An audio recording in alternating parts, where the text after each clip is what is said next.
नमस्कार, जीत पॉइंटर में आप सभी का स्वागत है। कैसे हैं आप सभी लोग? ये घटना चक्र की पूर्वावलोकन की सीरीज़ में हम पॉलिटी सब्जेक्ट कवर कर रहे हैं। कि इसी क्रम में हमने नया अध्याय शुरू किया है उपराष्ट्रपति। उपराष्ट्रपति से संबंधित प्रीवियस ईयर्स के क्वेश्चन जो आए हैं उनको सॉल्व करते हैं। चलिए शुरू करते हैं। पहला क्वेश्चन है, भारत के उपराष्ट्रपति का निर्वाचन एक निर्वाचक गण द्वारा किया जाता है जिसके सदस्य होते हैं। यहाँ पे ये बोला जा रहा है कि जो उपराष्ट्रपति का निर्वाचन है, ठीक है, उसमें कौन-कौन भाग लेते हैं? ये सीधा-सीधा प्रश्न पूछ रहे हैं। संसद के दोनों सदनों के केवल निर्वाचित सदस्य, संसद के दोनों सदनों के सभी सदस्य, राज्यसभा के और राज्य विधानसभाओं के केवल निर्वाचित सदस्य, राज्य विधानसभाओं के केवल निर्वाचित सदस्य। यहाँ पे जो है उपराष्ट्रपति के निर्वाचन में संसद के दोनों सदनों के सभी सदस्य, ठीक है, निर्वाचक गण में होते हैं, चाहे वो निर्वाचित हैं, चाहे मनोनीत हैं, ठीक है। तो बी राइट आंसर है हमारा। आगे देखेंगे, संविधान के अनुच्छेद 66(1) के तहत उपराष्ट्रपति का निर्वाचन संसद के दोनों सदनों के निर्वाचित एवं मनोनीत सदस्यों से मिलकर बनने वाले निर्वाचक गण के सदस्यों द्वारा आनुपातिक प्रतिनिधित्व पद्धति के अनुसार एकल संक्रमणीय मत द्वारा किया किया जाता है। ठीक है, ये ध्यान रखेंगे। आगे देखेंगे,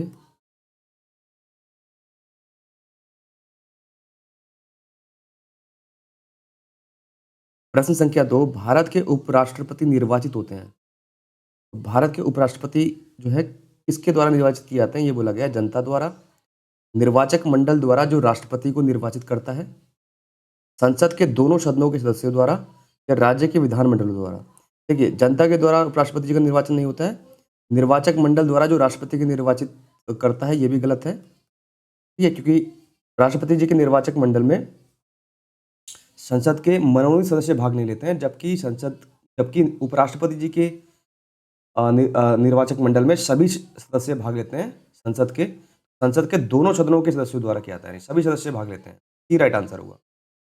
आगे देखेंगे, प्रश्न संख्या 3, भारत के उपराष्ट्रपति का चुनाव किस तरह होता है? यहाँ पे बोला गया है जो भारत के उपराष्ट्रपति हैं उनका चुनाव किस तरीके से होता है। पहला है राष्ट्रीय स्तर पर सीधे चुनाव से, राष्ट्रपति द्वारा मनोनयन से, लोकसभा के सांसद और विधानसभा के विधायकों से सीधे चुनाव द्वारा, लोकसभा और राज्यसभा के सांसदों द्वारा सीधे चुनाव से। यहाँ पे ये बोला गया है कि भारत के उपराष्ट्रपति का चुनाव किस तरीके से राष्ट्रीय स्तर पर सीधे चुनाव से होता है, राष्ट्रपति द्वारा मनोनयन से होता है, लोकसभा के सांसद और विधानसभा के विधायकों सीधे चुनाव द्वारा होता है, लोकसभा और राज्यसभा के सांसदों द्वारा सीधे चुनाव से। उपराष्ट्रपति का चुनाव कैसे होता है? लोकसभा और राज्यसभा के सांसदों द्वारा सीधे चुनाव से होता है, ये ध्यान रखेंगे।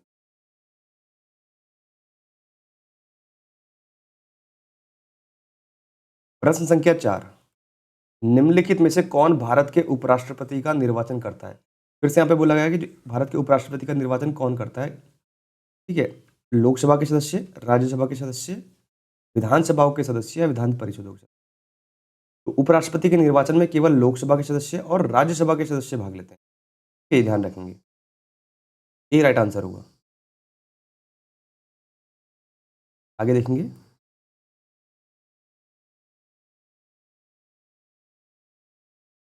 प्रश्न संख्या 5,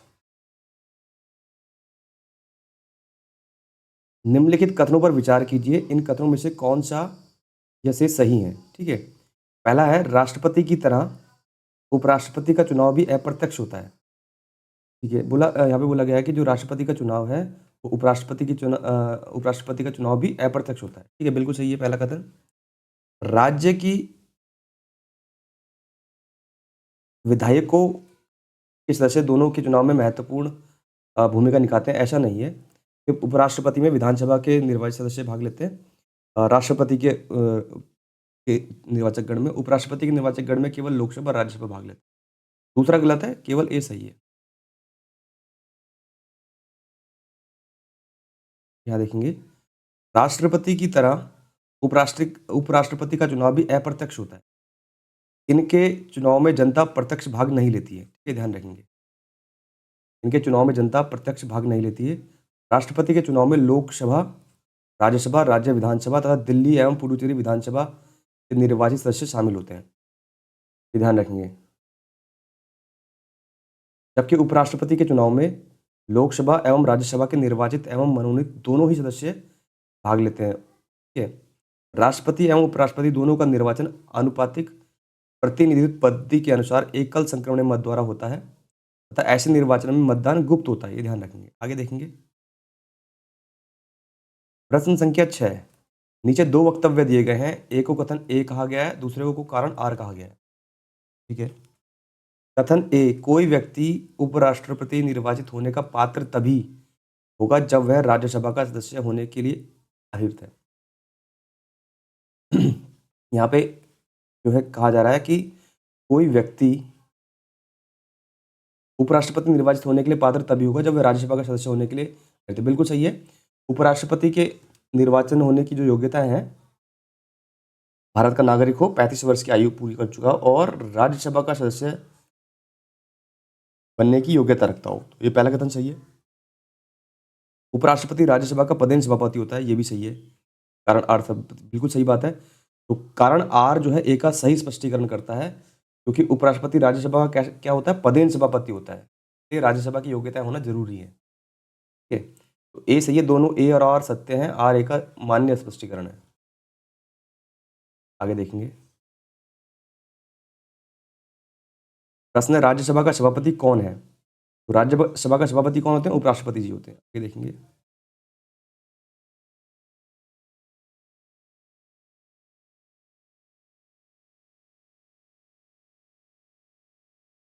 प्रश्न संख्या 8, राज्यसभा का पदेन अध्यक्ष कौन होता है? यहाँ पे बोला गया है कि राज्यसभा का पदेन अध्यक्ष कौन होता है, तो उपराष्ट्रपति जी राज्यसभा का पदेन अध्यक्ष होते हैं 64 आर्टिकल के अंतर्गत। आगे देखेंगे। प्रश्न संख्या 9, कौन सा कथन असत्य है? यहाँ पे बोला गया राष्ट्रपति पद के लिए प्रत्याशी की आयु कम से कम 35 वर्ष की होनी चाहिए, ये बिल्कुल सही बात है। उपराष्ट्रपति राज्यसभा का सभापति बनता है, ये भी सही है। उपराष्ट्रपति का चुनाव भारत का राष्ट्रपति कराता है, ये गलत है, ठीक है। तो राज्यसभा लोकसभा जो है मिलके राज्यसभा में जो है पूर्ण बहुमत से या जो है उपराष्ट्रपति का चुनाव होता है। भारत के प्रथम राष्ट्रपति कौन थे? डॉक्टर राजेंद्र प्रसाद, ये भी सही है। तो हमारा राइट आंसर होगा सी। यहाँ पे पूछा कौन सा असत्य है। उपराष्ट्रपति का निर्वाचन संसद के दोनों सदनों के सदस्यों द्वारा अनुपातिक प्रतिनिधित्व पद्धति के अनुसार एकल संक्रमणीय मत प्रणाली द्वारा होता है।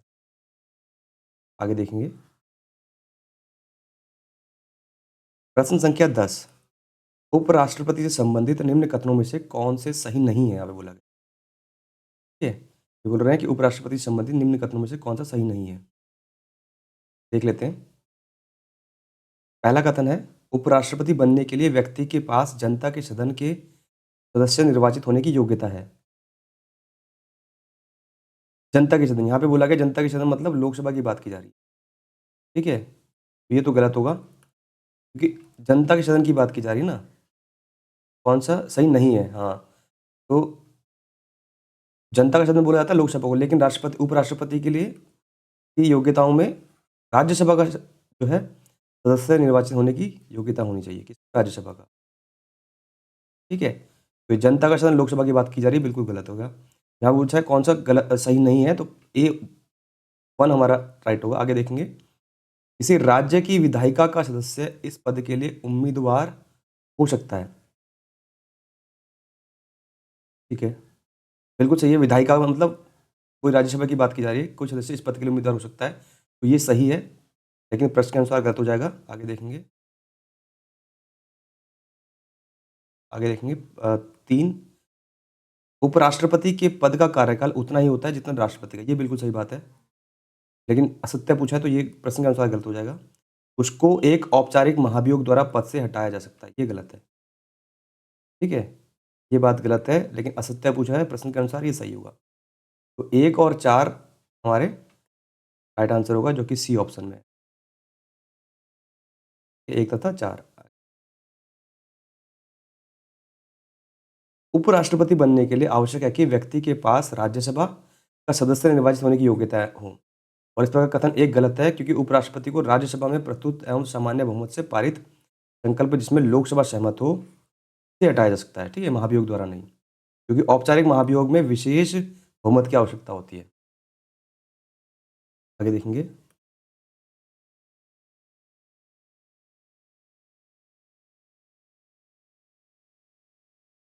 प्रश्न संख्या 11। भारत का उपराष्ट्रपति।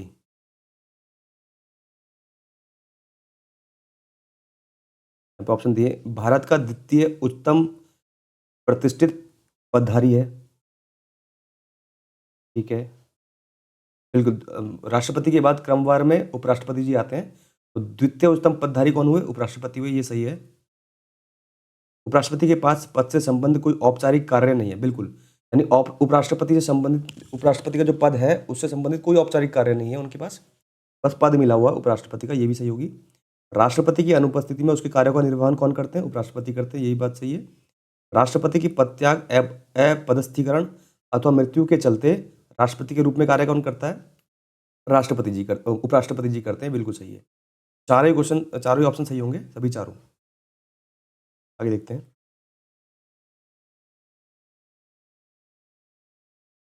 प्रश्न संख्या 12। उपराष्ट्रपति को उसके पद से निम्न में से किसके प्रस्ताव के द्वारा हटाया जा सकता है? राज्य परिषद के।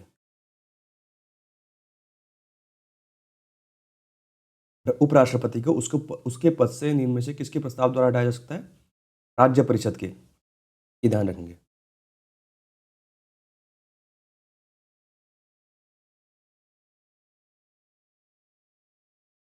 ठीक है?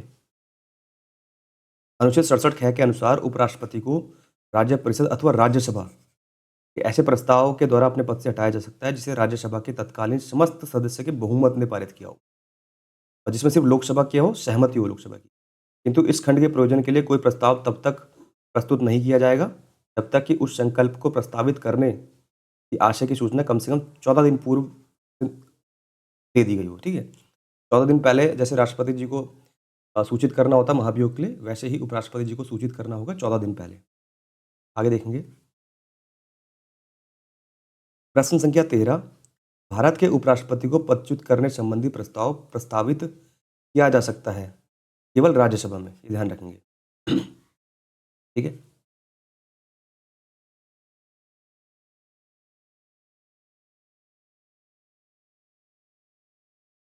प्रश्न संख्या 14। निम्न में से किस एक की अध्यक्षता ऐसे के द्वारा होती है जो उसका सदस्य नहीं होता है?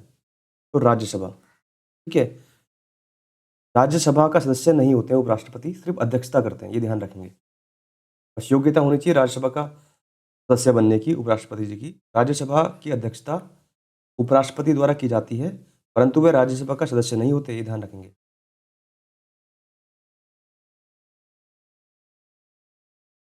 प्रश्न संख्या 15।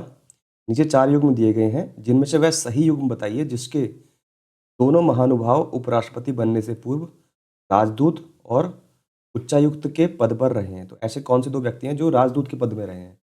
ठीक है, तो डॉक्टर एस राधाकृष्णन और वीवी गिरी। ठीक है, ध्यान रखेंगे, डॉक्टर एस राधाकृष्णन और वीवी गिरी पहले राजदूत रह चुके।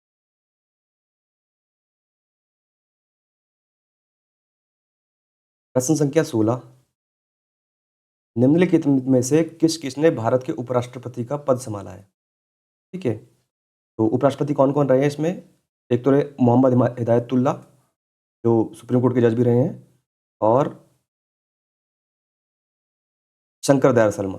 ठीक है, तो मोहम्मद हिदायतुल्लाह जो है उपराष्ट्रपति के पद पर भी रहे हैं, और शंकर दयाल शर्मा उपराष्ट्रपति के पद पर रहे हैं। ये ध्यान रखेंगे दोनों।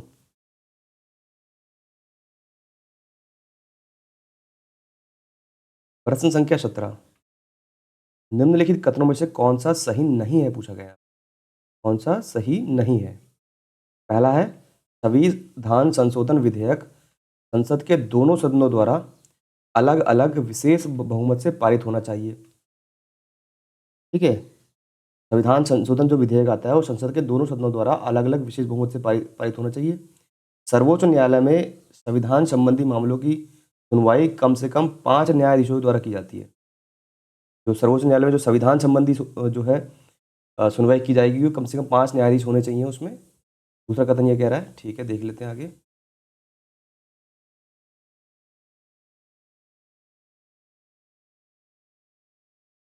सी, प्रेस की प्रेस की स्वतंत्रता मूलाधिकार, वाक स्वातंत्र्य और अभिव्यक्ति स्वातंत्र्य में सम्मिलित है। बिल्कुल सही है, ये भी देख लेते हैं। जाकिर हुसैन भारत के प्रथम उपराष्ट्रपति थे। तो यहाँ पे ये बोला गया था कि कौन सा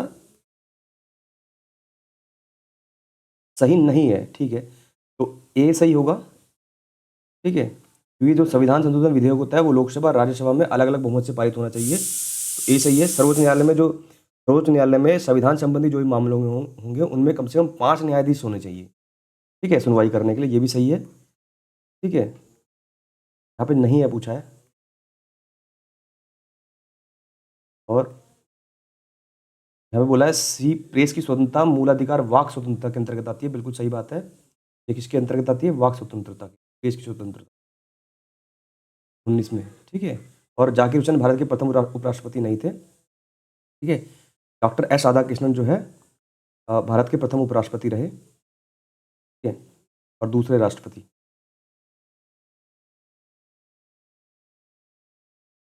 तो डी सही नहीं होगा, क्योंकि भारत के प्रथम उपराष्ट्रपति कौन रहे? डॉक्टर एस राधाकृष्णन थे, ठीक है।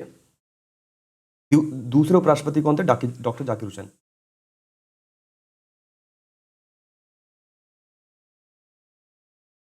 प्रश्न संख्या 18, मोहम्मद हामिद अंसारी का भारत के उपराष्ट्रपति के रूप में क्रमांक है, कौन सा है? 12वां, ठीक है। तो आज यहाँ उपराष्ट्रपति जो है अध्याय समाप्त होता है। इसके नेक्स्ट लेक्चर में हम केंद्रीय मंत्रिपरिषद शुरू करेंगे और केंद्रीय मंत्रिपरिषद से संबंधित व्याख्या देखेंगे। आज के लिए यहीं रखते हैं, धन्यवाद।